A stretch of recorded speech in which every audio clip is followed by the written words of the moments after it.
It's a pretty known fact that the Jews are God's chosen people, that the Jewish homeland is Israel, that the Jews believe in the Old Testament, and that the Old Testament is about Jews. However, almost none of these facts are true. Nowhere in the Bible does it call the Jews God's chosen people. Modern-day Israel isn't really the homeland of the Jews.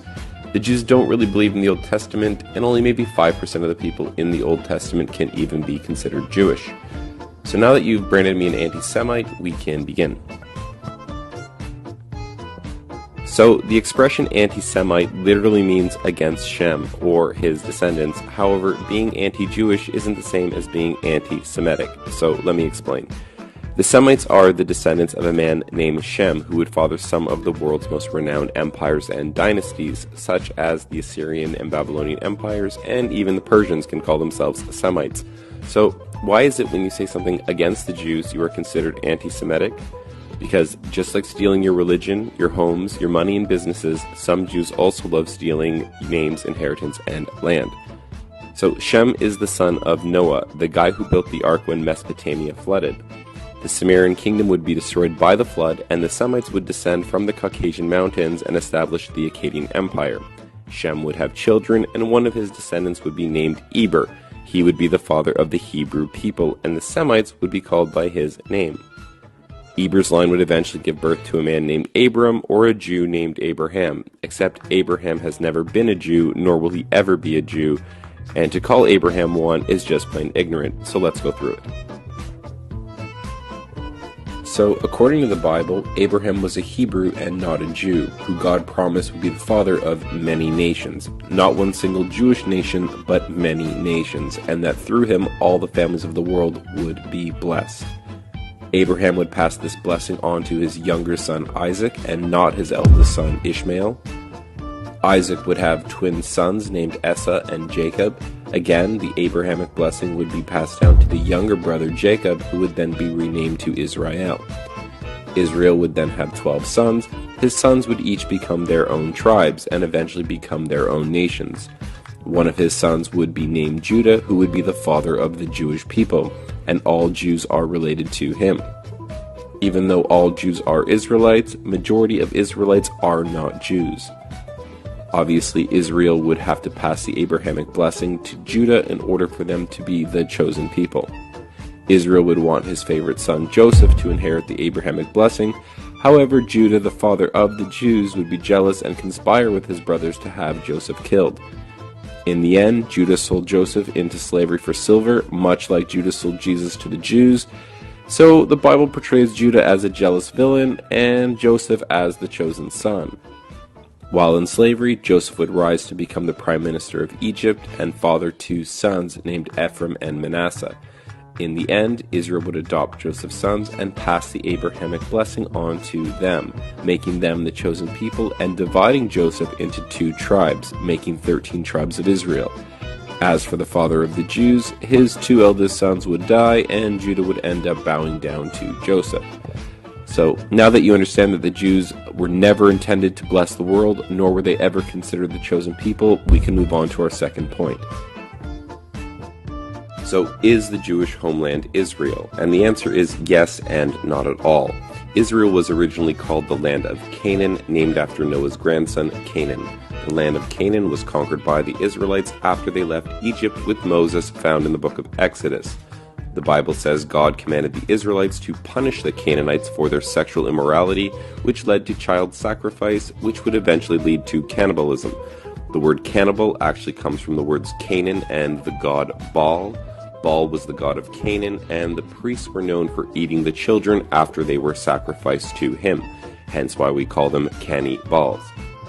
So now that you understand what kind of people were living in Canaan, try not to feel so bad when you read that God ordered us to exterminate them. The borders of the Jewish homeland were established by Joshua, who was one of the descendants of Joseph and not from Judah. So if we were to restore the Jews to their original land, according to the Bible, the Jewish homeland would look less like this and more like that. So, like the story of Joseph and Judah, their children likewise wouldn't get along either. After becoming nations, there would be a civil war. The Jews would rule the southern kingdom of Judea, while Joseph's sons would rule the northern kingdom, keeping the name Israel. They would have different religions, believe in different gods, and while Judah stayed in Judea, Joseph would ally himself with the Phoenicians and establish colonies and trade posts all over the Mediterranean. The kingdom of Israel would be corrupted by foreign ideologies, and like the Canaanites would fall into materialism, sexual immorality, and child sacrifice, which would lead to them being conquered by the Assyrian Empire. Some of the Israelites would be taken into captivity into the lands of Assyria and Media, while some of the Israelites and Phoenicians would flee to their colonies and trade posts, fulfilling the promise made to Abraham that the world would be blessed through him, as he would be the father of many nations. So the sons of Joseph would become fruitful and multiply among the nations, forgetting who they are, which shouldn't surprise us considering their names literally mean fruitful and forgetful. Just like the northern kingdom, the Jews would fall into sexual immorality and start sacrificing their children. They would be conquered and enslaved by the Babylonians, then freed and re-established by the Persians, conquered again by the Greeks, and later occupied by the Romans. While under Roman rule, the Jews would launch the greatest revolution in Roman history, known as the Great Revolt, which would fail, causing Judea, Jerusalem, and the Jewish temple to be destroyed, ironically fulfilling everything Jesus and the Christians said would happen. The Jews, not being satisfied with losing their temple and homeland, would stab the Romans in the back by launching 2 more rebellions, killing over 500,000 Greeks and Romans. God would bless the chosen people with 2 more humiliating defeats, along with a banishment from the land, causing Judea to be renamed to Syria Palestinia. So the reason the Jews have been able to take Palestine really rests on the fact that they've stolen the name Israel and have convinced the Christian West that they are the chosen people and that they alone are Israel. But once putting things into perspective, we see that just isn't true. Which brings us to our third point. Do the Jews believe in the Old Testament? The answer is kind of and not really. While waving around the Old Testament as if they believe in it, the Jews actually have secondary books that they consider just as important, the main book being called the Talmud. To explain the Talmud, we have to understand some basic Jewish Roman history, going back to Emperor Claudius, who, like Emperor Tiberius, tried to ban the Jews from Rome after branding them aggressive troublemakers. Sadly, Emperor Claudius didn't understand how to play the Game of Thrones and ended up mysteriously being killed. His successor, Emperor Nero, would lift the Jewish ban, which shouldn't surprise us considering the Talmud says he was a Jewish convert. Nero and his Jews would engage in some of the most barbaric acts known to man. Just to give you an idea of how crazy this pro-Jewish Roman emperor was, Nero burned down Rome and blamed it on the Christians, causing them to be tortured and killed in the worst ways imaginable. He murdered his entire family, then kicked his pregnant wife and unborn child to death, and then castrated a young boy named Sporus and forced him to dress like the wife who he had just murdered. With the coming of Jesus, the Jews would divide into 2 main groups. Those who believed that Jesus is the Messiah, while the other group of Jews rejected this claim, believing that their Messiah would come wielding a sword to destroy the Romans and set up a Jewish empire, which is what led the Jews to revolt against Rome in the first place. That, and they just didn't want to pay taxes. After their failed rebellions, the Jews would retreat to Babylon, creating the religion we know today as Judaism, making Christianity older by about 200 years. The Jews would argue and say that the Talmud is the oral law that was passed down orally without any mistakes since the time of Moses, before finally being written down between 200 and 400 years after Jesus. This would place the Jews in first place above the Muslims for the longest, most successful game of broken telephone ever played.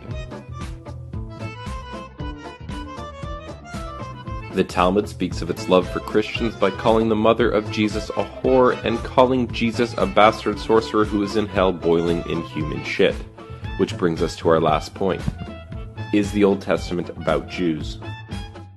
The answer is no, not really. Because the Jews have stolen the name Israel, you would never guess that the majority of the people in the Bible are not Jewish. The Apostle Paul, for instance, even though everyone calls him a Jew, Paul quickly separates himself from the Jews and says, "I am an Israelite of the tribe of Benjamin." The Bible also says that God sent Paul to preach among the Israelites, and funny enough, Paul's ministry wasn't in Judea, but he was sent to preach to the Galatians in Asia Minor, the Greeks in Greece, and the Romans in Rome. The Bible is constantly separating the kingdom of Israel from the kingdom of Judah, as it is constantly separating Joseph from Judah. The entire Jewish deception and hijacking of the Bible depends on them stealing the terms Semites, Hebrews, and Israelites. For example, Moses, the man who wrote the first 5 books known as the Torah, did not come from the tribe of Judah, nor was he part of the kingdom of Judea, yet somehow he is a Jew.